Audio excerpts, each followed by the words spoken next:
You better hurry up and buy a house right away, according to some experts, and I'm here to tell you why that is terrible advice. Hey there, and welcome back to Bald Prairie Real Estate. My name is Matthew Pfeifer, real estate agent in Regina, and normally my trusted assistant Matilda would be here, but she's back at home because I'm out of town for a real estate conference, hence why we're shooting this in a hotel room and not in the studio. So this week we're going to be going through a bunch of articles, jam-packed episode. I've got a Money Sense article, and they've asked 4 experts, financial planner, economist, real estate agent, and a mortgage broker, whether now is the right time to buy a house or not, and I'm going to give you my thoughts and opinions on their advice. But of course, we had to start this off with another one of my terrible bad dad jokes. What do you call a witch that goes to the beach? A sandwich. I got that joke from Sesame Street watching it with my daughter. Let's get into this week's Canadian real estate news. The first topic I want to go over is Edmonton's new building approval process. The city of Edmonton is moving to an online building approval process, and I think this should be adopted across the country. Right now, it's only for greenfield, so that's brand new suburban development. It doesn't apply to infills, etc. It's also only for single-family homes, townhouses, and some duplexes, I believe, where you submit those building plans as long as it meets the criteria they've set up online. That building permit is issued the same day. This allows the building process to be significantly streamlined. And I really like what the state of Edmonton is doing. A lot of people don't realize Edmonton actually has a very progressive zoning and bylaw building approval process in place. And it's part of what's allowed them to keep up pace with construction and have some very dynamic neighborhoods where they've got mixed use development, they've got multifamily, single family all together in one neighborhood. Next, let's talk about the Government of Canada introducing 30-year mortgages for all first-time homebuyers. Originally, when this was announced, it was only for new construction and first-time homebuyers, and now the Government of Canada has expanded these 30-year mortgages to all types of purchases for first-time homebuyers. And it's one of the very few advantages that first-time homebuyers get. I often get this question asked to me, as a first-time homebuyer, what kind of advantages do I get? And generally the answer is not much at all. Now, as a first-time homebuyer, they actually have a competitive advantage against somebody else that's not buying their first home. This has huge implications when it comes to down payments, but it also has a pretty significant cost. And I'll talk about the costs here in just one second. When it comes to down payments, if you're buying a house that's over $1 million, previously you had to put down 20%, $200,000. So in markets like Toronto and Vancouver, where that doesn't really buy you that much anymore, that's a significant hurdle for first-time homebuyers. Now, because the mortgage is insurable, you have a 5% down payment on the first $500,000, 10% on the balance. So $1 million purchase goes from a $200,000 down payment to a $75,000 down payment. But you also have higher CMHC premiums going from 4% to 4.25%.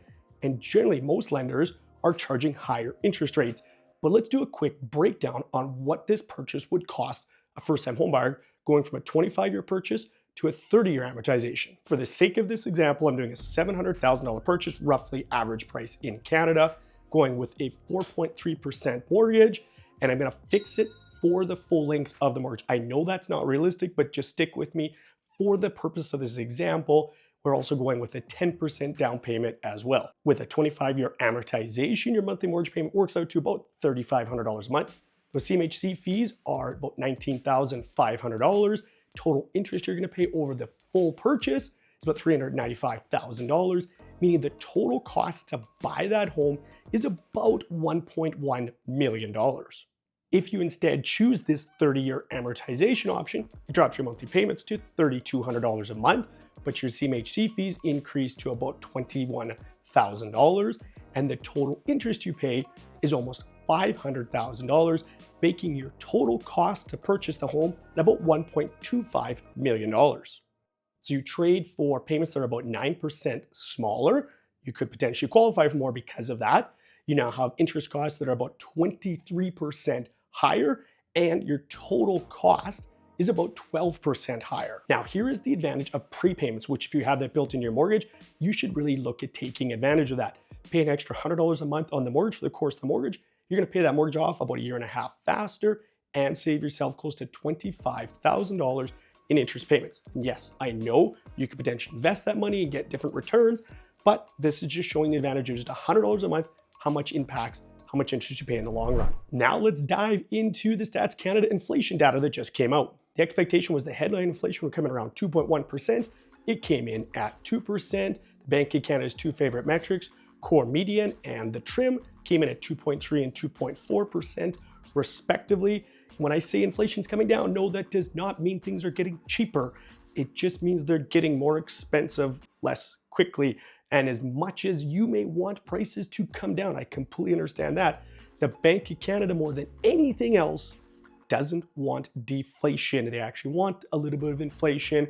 I understand why you may not like it, but understand the Bank of Canada is aiming for a small amount of inflation. Well-known economist David Rosenberg feels that interest rates are still 2% higher than what they need to be. We'll be talking a little bit more about that in just 1 second here. One of the largest contributors to inflation continues to be shelter costs. We've seen rent kind of flattening off now in some major centers. It's coming down. When it comes to mortgage interest costs, those are still up 19% year over year, although they were up 31% a year ago. Now that's going to fall off as we get into 2025, because again, inflation is always calculated year over year. We're going to see the impacts of rate cuts starting in 2025 to show up in that data. If you were to strip out mortgage interest costs, and I know that's not realistic, but just listen to me here for a second, the inflation rate would be 1.2%. And on the flip side, Capital Economics thinks that we're actually going to see inflation trending up, probably finishing the year at about 2.5%. And if that happens, we're likely going to have some impacts on what the Bank of Canada does. Let's get into that. This article came out just a couple of days before Stats Canada's inflation data. CIBC at the time was expecting the Bank of Canada is going to need to cut its rate to 3.5% by the end of the year. That means that right now, when we're at 4.25%, one of the next two meetings has to see a 0.5% rate cut. I think if we continue to see data from Stats Canada showing inflation trending down the way it has been, we're likely to see that 50 basis point cut happening maybe as soon as October, and potentially another one happening in December. If we see inflation trend back up as Capital Economics is expecting to happen, well, then I guess you could say pretty much all bets are off. This week, the best mortgage rates available jumped around a little bit. We saw some drops and also some increases. Specifically, the discount off of prime from some lenders reduced a little bit, so those rates have gone up. As always, the lowest mortgage rate is not always the best rate that is available. Starting off with an insurable mortgage, the best 3-year rate I could find was through Meridian at 4.49. The best 5-year fixed was 4.24 through Blue Shore Financial, and the best 10-year rate I could find was 5.8 through First National. That is a little bit of an increase as well. For the 5-year variable, the best rate I could find for an adjustable rate mortgage, 5.5% through First National, a little bit of an increase from last month. And the best static variable was 5.3% through Manulife, unchanged from last week. When it comes to the uninsurable side, you're going to hear a pretty familiar name. Desjardins once again has some of the best rates available. The best 3-year was 4.69 through Desjardins. Last week it was 5.09. The best 5-year fixed was 4.49 through Desjardins, and last week it was 4.79. The best 10-year also through Desjardins, 5.19. Last week it was 5.9. The best 5-year adjustable rate was 5.6 through Desjardins. Last week it was 5.9. The best 5-year static variable, 5.94 through TD, a little bit of an increase from last week. When it comes to the big 5 banks, the best rate available, 4.34 through CIBC, unchanged. RBC was 4.44, that's a drop. TD was 4.49, also a drop. Bank of Montreal, 4.67, unchanged. Scotiabank, 4.74, also a small drop. Is now the right time to buy a house? So this is a Money Sense article, and they're asked 4 experts, is now the right time to buy a house? And I think some of the responses are really interesting. First up is an economist, and the crux of his argument is that because we're going to see falling interest rates, we will see rising home prices. And I'm sure you've seen it online before. I see it a lot in my comment section. The idea of this 1%, 10% rule, meaning for every 1% change in interest rates, you see a 10% change in home prices. And I've said it time and time again, this just simply isn't correct. You just don't actually see it in reality. Yes, a change in interest rates and a change in qualification ability for home buyers has an impact on home prices, without a doubt. But local economic factors can have a major impact as well. Interest rates are just one of the many factors that drive home prices. You can go and look back over just the last 20 years and see interest rates changing and home prices doing the opposite of what they should according to these 1%, 10% type rules. So again, just because we see falling interest rates doesn't automatically mean we will see rising home prices. Next up, they talk with a financial planner, and she makes a number of really good points about boomers looking to downsize and how that's going to impact the market and what different things have a play on the decision that buyers will make. And lots of really good points. Unfortunately, she never really answers the question, is now the right time to buy? So let's skip next. Next up is 𝗳𝗶𝗃𝗃𝗃𝗃𝗃, a well-known Toronto real estate agent. He makes two, I think, really good points. The first one is that, yes, if we see interest rates dropping, it's likely to stimulate demand. But at the end of the day, if those people don't have jobs, it really doesn't matter what interest rates are, they're not buying. The second point he makes is that as a home buyer, don't base your buying decision on what you see in the market week to week or even month to month.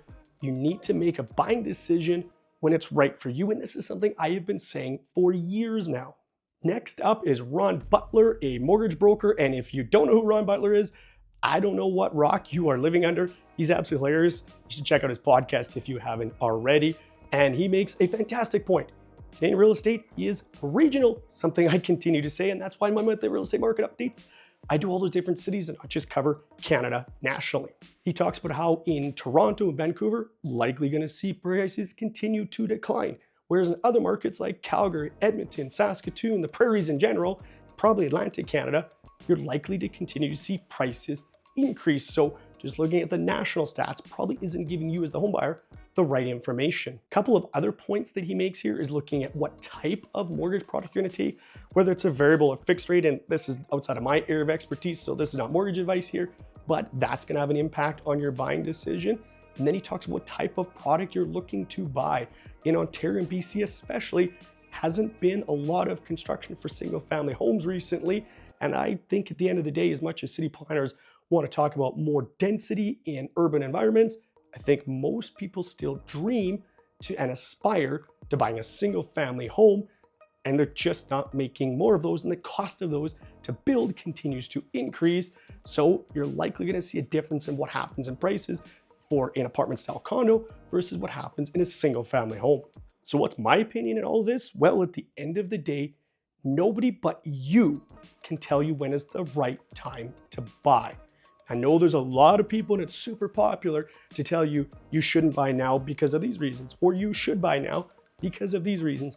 At the end of the day, you as a home buyer, you want to gather as much information as you possibly can, and then make the best, most educated decision you can based on your own personal situation. I will make a couple of guarantees about the real estate market. First one is home prices will fluctuate over time, as will interest rates. Government policies and governments themselves will come and go. So when you have gathered the information, you've made the decision, it's the right time to buy, then you go out and you find the best house that you can at that time and get the best deal available given the current market conditions at that time.